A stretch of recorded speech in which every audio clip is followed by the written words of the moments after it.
நந்தினி இன்னைக்கு என்ன சாப்பாடு? இன்னைக்கு லஞ்ச் ஸ்பெஷல் சுட சுட ரைஸ். ஓகே. அப்புறம் இங்க ஸ்ப்ரவுட் தால் தடக்கா. என்னது தடக்காவா? ஆமா, இது எப்படி சொல்றது, இது பயிர் இருக்கு இல்லையா? Okay okay okay. பயிர்ல இது பருப்பு போட்டு ஒரு கிரேவி மாதிரி வச்சிருக்கேன். ஓகே. அப்புறம் இங்க வந்து டேஸ்டி அண்ட் ஹெல்த்தியான பீட்ரூட் பொரியல். ஓகே.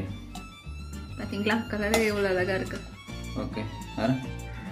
அப்புறம் இங்க இன்னொரு ஹெல்த்தியான சாலட், ஸ்ப்ரவுட் சாலட்.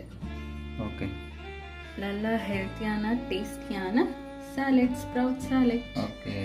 இதுதான் இன்னைக்கோட லஞ்ச் ஸ்பெஷல். வீடியோ பிடிச்சிருந்தா லைக், சப்ஸ்கிரைப் பண்ணுங்க for more videos. Okay. Thank you.